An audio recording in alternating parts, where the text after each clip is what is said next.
आप देख रहे हो इंडिया न्यूज हरियाणा। मैं हूं सोनल दैया। लोकसभा चुनाव नजदीक हैं और इंतजार लगातार है कांग्रेस पार्टी की लिस्ट आउट होने का। मीटिंग पे मीटिंग चल रही है, लेकिन अभी तक चीजें फाइनल नहीं हो पाई हैं।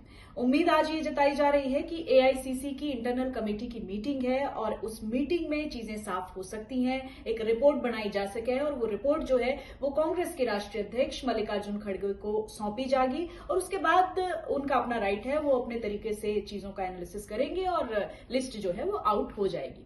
लेकिन सवाल सबसे बड़ा ये भी है कि क्यों इतना टाइम हो लिया, कांग्रेस किस गुटबाजी में, किस अंतरकलह में, किस कंफ्लिक्ट में है, किस द्वंद्व में है कि अभी तक कांग्रेस पार्टी की लिस्ट आउट नहीं हो पाई है। इसने लेकर लगातार जो सत्ताधारी पार्टी है बीजेपी, उसकी तरफ से निशाना साधा जा रहा है और हमने देखा जेजेपी की भी लिस्ट आउट हो चुकी है। तो अब जेजेपी की तरफ से भी कांग्रेस पार्टी पे हमला बोला जाने लग रहा है कि भाई इतना टाइम हो लिया, आप अपनी लिस्ट क्यों नहीं आउट कर रहे। लेकिन अभी तक कुछ संभावित चेहरे, कुछ संभावित नाम जरूर सामने आए हैं। आज की वीडियो में आपने अलग अलग सीट पे कौन कौन प्रत्याशी हो सके है या मैं बताऊंगी।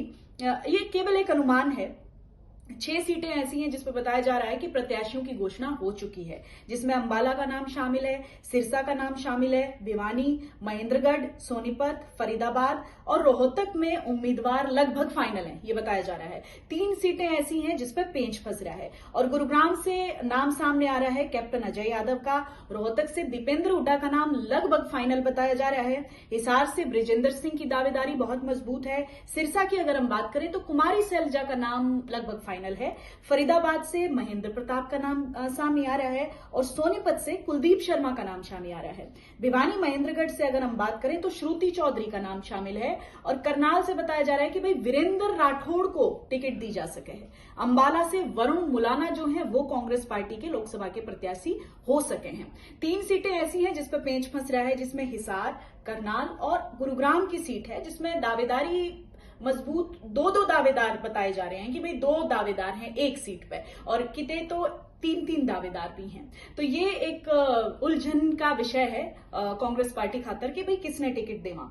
हालांकि जो भूपेंद्र हुड्डा और जो एसआर के गुट है, रणदीप, किरण और शैलजा गुट जो है वो अपने मजबूत प्रत्याशियों की पैरवी लगातार कर रहे हैं। और देखो भाई लोकसभा इलेक्शन में हर गुट ये चाह रहा है कि भाई हमारे ज्यादा से ज्यादा प्रत्याशी हों, हमारा जो रुतबा है, हमारे जो मजबूत प्रत्याशी हैं उनकी दावेदारी मजबूत हो और वो दावेदार के तौर पे शामिल आवे। बताया जाने लग रहा है कि भाई जो कुमारी सैलजा है वो जो 2 लोकसभा सीटों पर वो चाह रही हैं, अंबाला और हिसार पे, कि उनका प्रभाव जो है बरकरार रहे और हुड्डा जो है वो 5 सीट पर अपने उम्मीदवार चाह रहे हैं। गुरुग्राम, फरीदाबाद, रोहतक, सोनीपत और करनाल ये सीटें हैं जिसपे हुड्डा चाह रहे हैं कि मेरा प्रत्याशी होना चाहिए जिसकी मैं पैरवी करूं।